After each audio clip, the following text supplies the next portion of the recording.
Hello there and welcome to this week's media news with me, Gareth. To kick things off, just going to take a look at the Global Marketing Index as set by Work.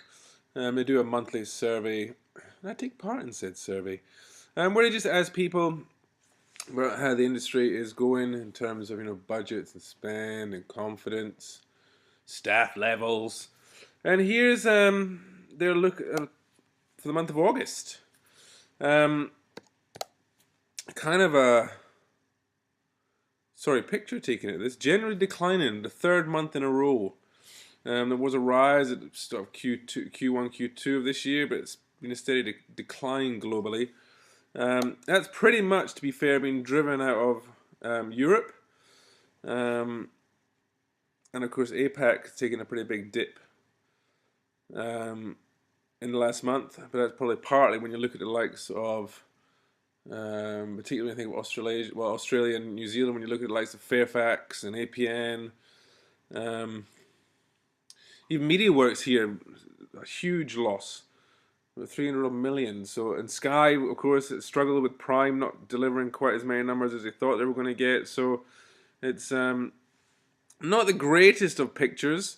This is just looking at total GMI, so this is looking at everything from money to staff count to hiring to laying off. But on the whole, most things, generally improving, apart from, of course, Europe. But Europe is going through a very difficult time there at the moment. But on the whole, things are generally improving. And then marketing budgets by medium. Digital, really, even TV has seen a bit of a loss. It's started to pick up again over the last couple of months, but still, it's still in the decline. Press. You lump magazines into that, of course, struggling the world over. Here, not doing so bad in NZ, but certainly readership's doing well, but advertising is significantly down. But it's all really digital. Digital and mobile really has seen the most growth. Radio and outdoor slightly down. Facebook are pushing into search. They are pushing more into search now, because if you go in there, they're starting to test.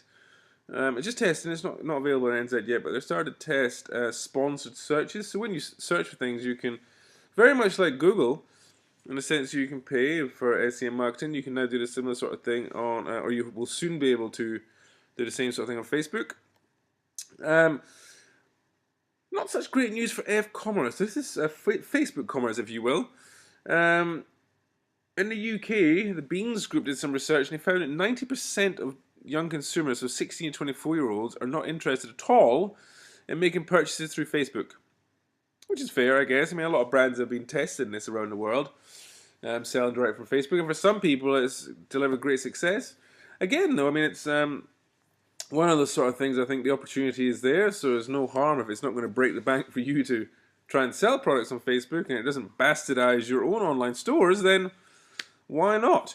Only 4% of interviews had opposite views. So only 4% of people 16 to 24 in the UK said they want to buy through Facebook, with the remaining 5 didn't know either way.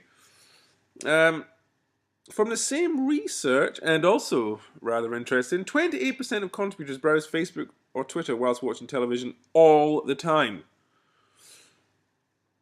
It's quite something. And a further 50% do so sometimes, with 16% doing so occasionally. But when you look at pretty much all the time to the majority of the time, we're talking 7 to 8% of them, goes to show the power of kind of the social television.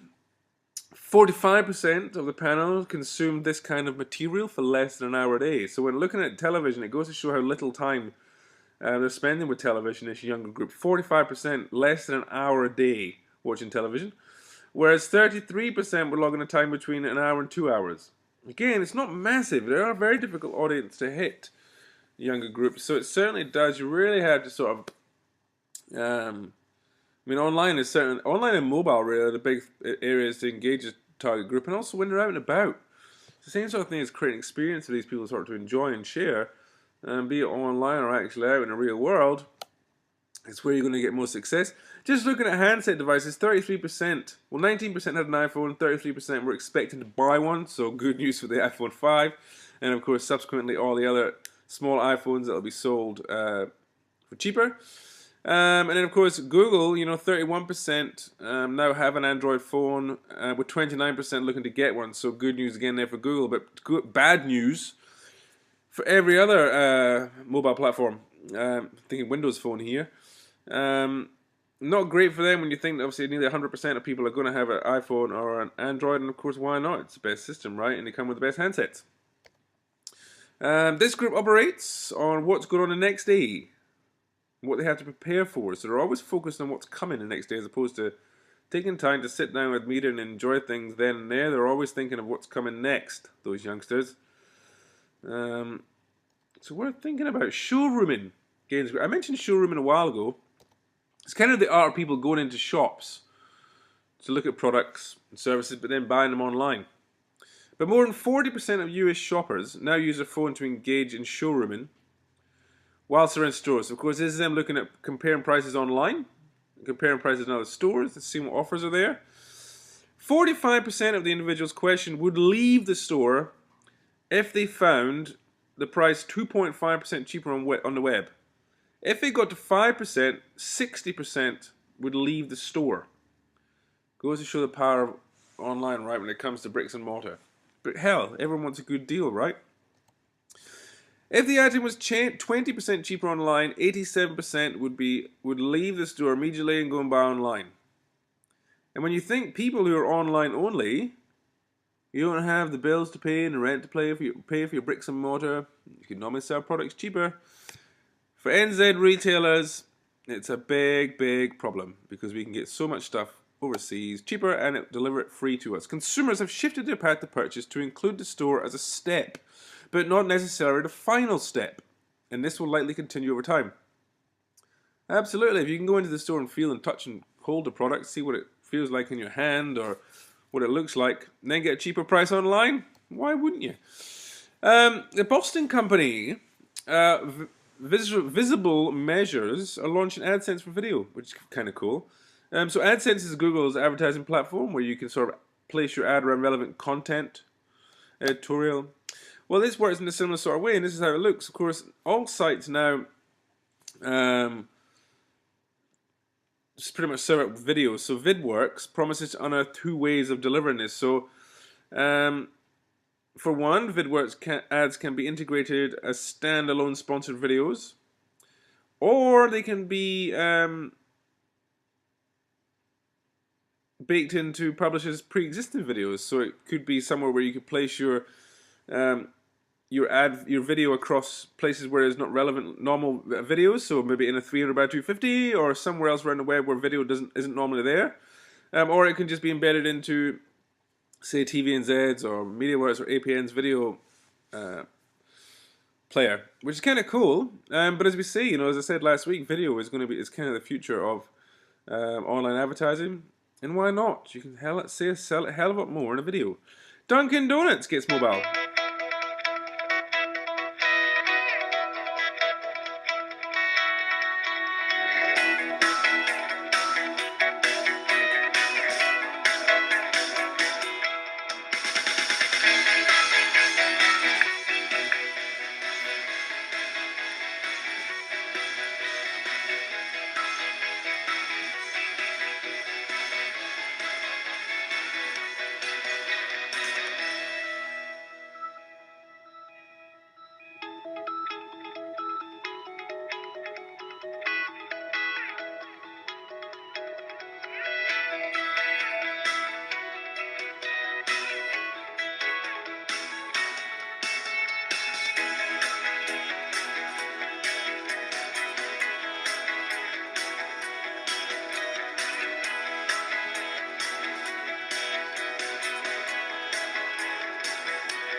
Now, it gets a very good app, but it gets me thinking, is it actually easier than just paying with cash?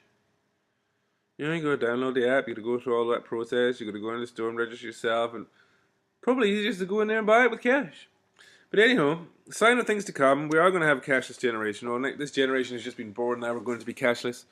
But I guess it's another way. I suppose when you look at Starbucks invested in Square, and then obviously Square going to be taking care of all of their mobile payments, all of their credit card payments. I guess Dunkin' Donuts are going to try and do their own thing too. And why not? An interactive billboard, but one without the fancy lights and fancy technology. It's kind of a nice idea.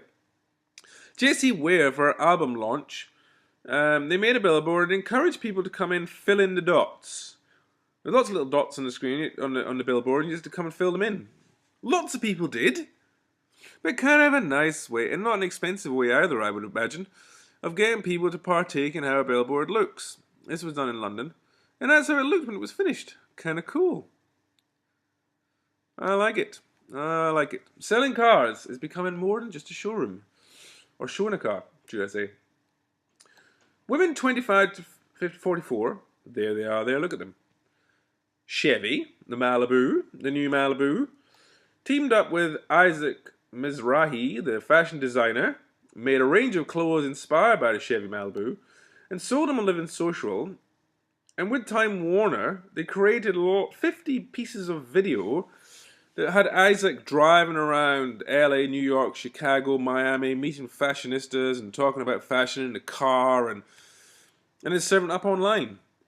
This is what he did for the launch of the car. Much more than just showing the car. Sure, they're going to spend a lot of money on traditional advertising, but a good way of engaging women. They spend an awful lot of time on... Most people in America, actually, about 70% of them on Living Social are women. So, of course, getting someone who I believe he's a big name, but it might have something to do with one of those sort of reality TV fashion type shows. But it just goes to show the lengths that people are going to now to engage their target audience.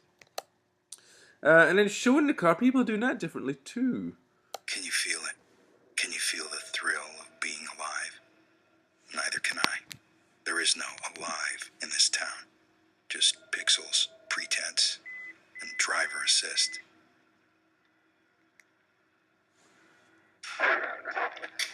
No. If it's real you're after, you gotta know where to look.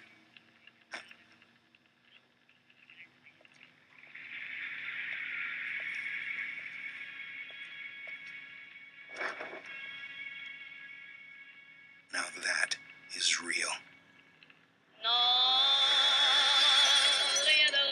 gimmicks. Just me, the car, the road, and feeling alive for the first time. Unfortunately, feeling is a capital offense around here.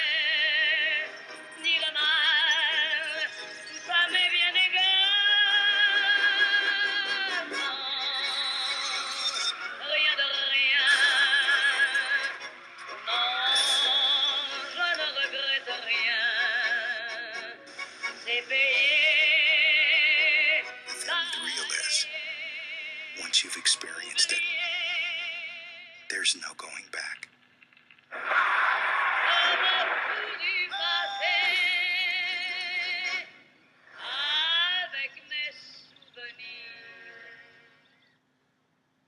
Nice short ad. It's pretty cool. But I guess when you think of the GT type car, and you think of all those car games like Gran Turismo and all those sorts of things, people always think, game consoles, of course, just for the young, but they're not. They're kind of for the 30 to 40 to 50-year-old man too.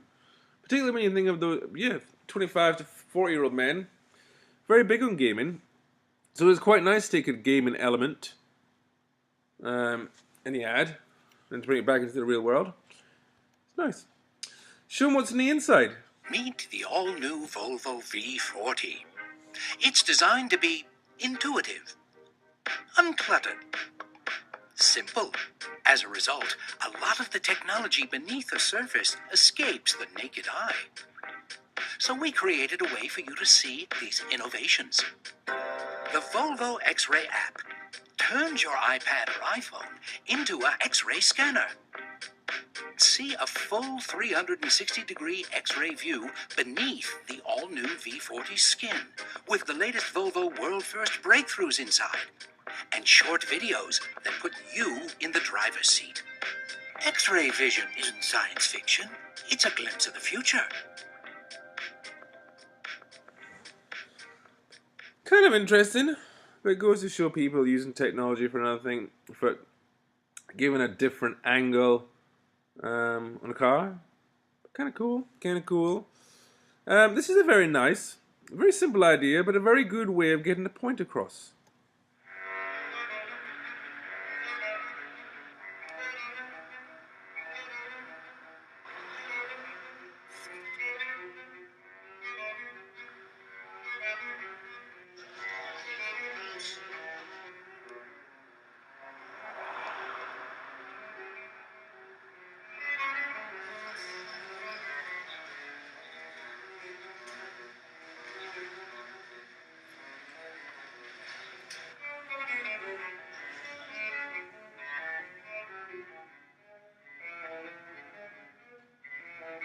30 people a day in Australia being diagnosed with Parkinson's.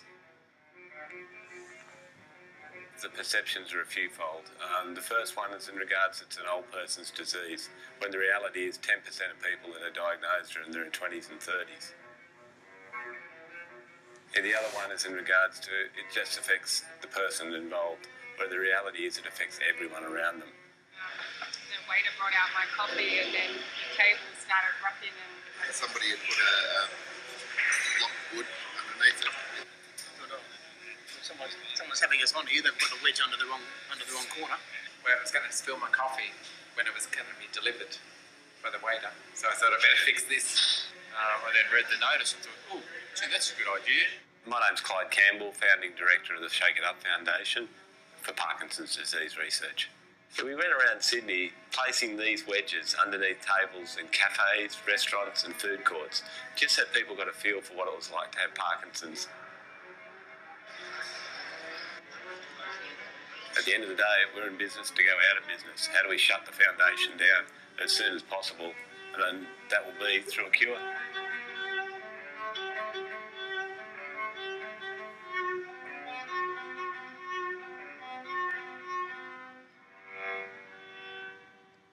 Very nice. Something a little bit different for you. And from a furniture brand. This just goes to show the power I get of really good content. This has been watched millions of times now on YouTube. It's only been out for, I think, 2 weeks or 10 days. But this is a very, very nice ad.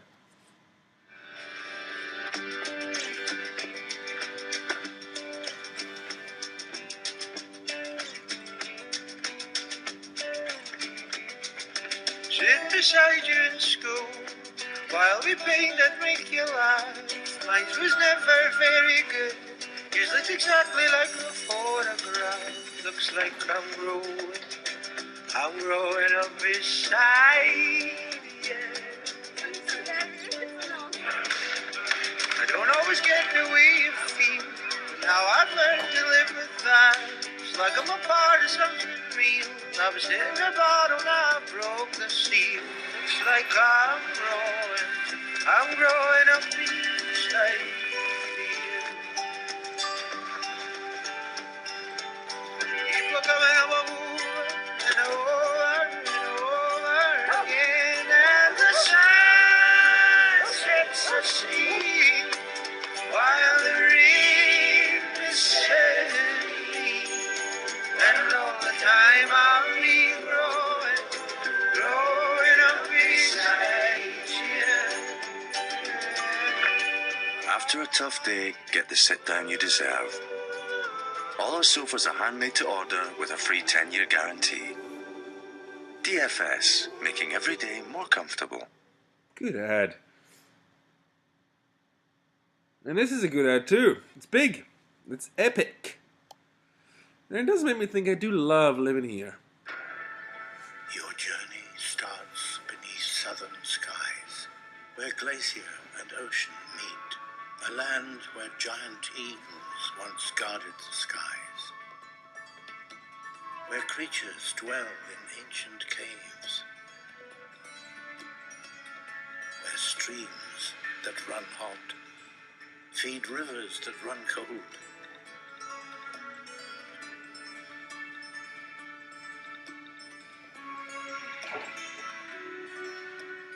And where warrior princesses know how to warm your heart. Where wizards turn water into wine.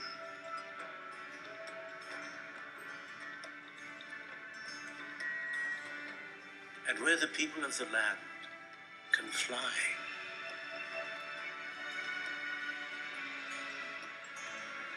Where four-legged creatures swim.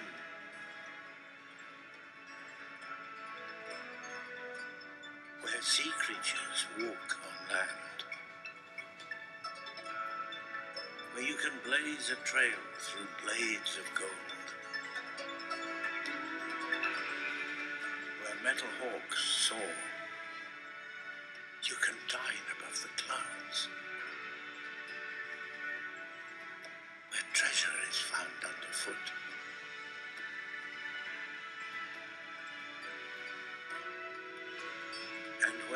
creatures come out under moonlight.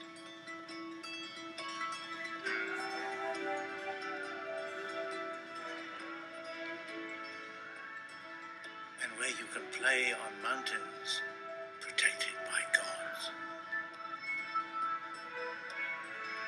It's a place that will forever keep you under its spell. Traveler, your dreams are waiting. See you next week.